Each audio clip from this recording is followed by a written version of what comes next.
Started on copyright. Thank you very much, Madam Chairwoman, and it's a delight to be able to have the opportunity to present this opinion to Julia's report. Obviously, we are not the lead committee; it's the Legal Affairs, it's the lead committee, and the issue of copyright is one that is very important. The previous regulation was, or directive I should say, was from 2001, and obviously this own initiative report which Julia is writing in the Legal Affairs Committee is very important as we move forward with our digital single market agenda and strategies. So, as the rapporteur for the Internal Market Committee to the Jury Committee, I have tried my best to listen to all parties concerned by copyright reform. I have met a variety of stakeholders to get a feel of what different industries have to say, and I have to admit the views vary considerably from one stakeholder to another. I believe my office received briefings and comments on copyright reform from more than 40 stakeholders so far, and still counting. And as word count for the opinion was limited, I had to prioritise and highlight the issues which seem more pressing and which I believe affect citizens and consumers the most. Hence, I concentrated on the following points. Firstly, territoriality. Obviously, we need to address this as consumers may be denied access to certain content services on geographical grounds. Differences and limitations create additional legal costs and uncertainty.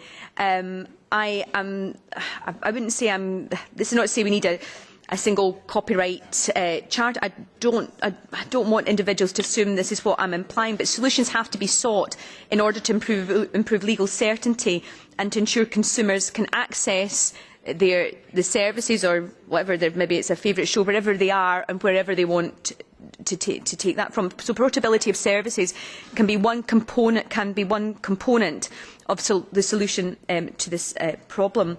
On exceptions and limitations, I urge the Commission to promote a flexible and balanced framework for exceptions and limitations that does not cause harm to right holders and that conforms with consumer expectations. Certain exceptions for public interest reasons for the purpose of teaching and education, I believe, should be reinforced, as educational material should be easily accessible to teachers as well as students. On e-books, this is a campaign I've been running for a number of years now, my Open Knowledge campaign actually, and it's something I've looked into in my own constituency across Scotland, and I found it fascinating that we have 32 local authorities in Scotland and each has a very different model, but we actually discovered that one local authority in Scotland was probably leading not just Scotland and the UK but probably the European Union in e-book access, and it was the one local authority that probably you would least have identified, and that was actually, I'm going off page here, but it was, I know we've got time, Madam Chairwoman, but it was actually Western Bartonshire, and it was really interesting to talk to the people that were leading in e-books there. How can they do this and other councils weren't, and it was just very, very interesting. But anyway, on e-books, so far the UK, Denmark, Germany and the Netherlands are paving the way forward in e-book lending, and I think the e-books as part of public lending schemes provided that necessary agreements with relevant right holders have been reached is an important way that we make sure that our precious public spaces, that our public libraries, are protected and future-proofed. Obviously, we live in an increasingly digitalised world where people prefer to access information online via whatever digital device they so choose. So in order for libraries, I believe, to survive and adapt to the rapidly changing realities of modern life, they will inevitably have to become more and more digitalised. So it seems to me that there has to be some form of solution to trying to get this right, where right holders have their rights protected, but people have access through their local library system. I also wanted to reiterate my commitment to fair remuneration to all categories of right holders, be it authors, designers, music producers.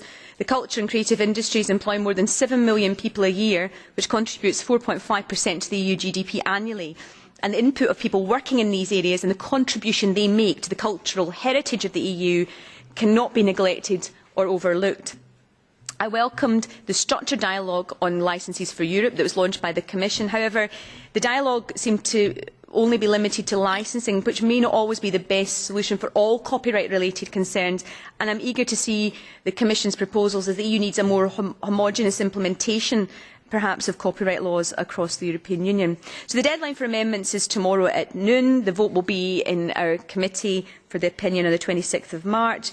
I am looking forward to hear what the shadows have to say. I have met Julia to talk to her as the rapporteur, and I would like to make sure that and other shadows as well. But I think it would be good to come together and to talk. And to talk together. So anyway, on the copyright working group that I was allowed I was nominated to go along on behalf of this committee to. There have now been currently, I believe, 3 meetings. Maybe Julia, you can correct me if I'm wrong. I think we've had our 3rd meeting. The first meeting was Commissioner Oettinger, who's got responsibility for copyright. He came along to talk about where that was in December. The second meeting actually had the Commission were represented at that, as were some of the one of the collecting societies, and the latest meeting in Strasbourg, there were people representing from the library services to the book selling to publishing to those who are involved in newspaper publishing as well. So there was a very, I had to go between 2 meetings while that was on, because I'm also the shadow in insurance mediation, and the 2 meetings fortunately were were actually on the same floor in rooms next to one another. So I managed to go between the 2. So far it's been a kind of scene setting. There are 8 MEPs altogether. We're very fortunate that the Legal Affairs Committee have allowed our committee, plus the Culture Committee, plus the Industry Committee, all to be represented there. And I think that's a really important indication of our interest in the subject, but also that we are there to contribute. The timescale is, I believe, till June. It may be extended, but I think they want to try and bring all these issues together on copyright and intellectual property rights.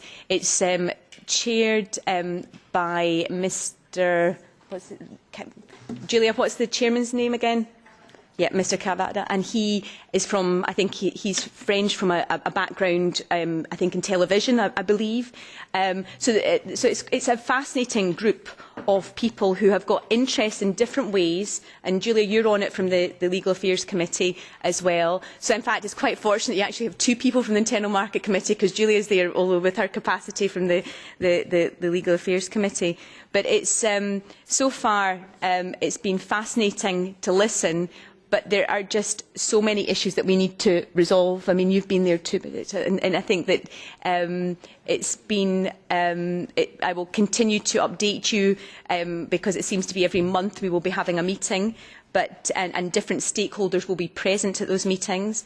But it's an issue that we have to get right if we want the digital single market actually to work effectively, and those are our key challenges. This committee has responsibility for digital, and we can see that the challenges that we face and getting the balances right from a directive back in 2001 that talks about the information society. When do we ever now refer to the information society? We talk about it in different ways about the digital agenda. So it's really a fascinating working group to be on, and I look forward to the conclusions as the report will be drafted in, I think, over the summer, once all the conclusions have been made. Thank you. Just very quickly, can I ask you, we were told it would only be possible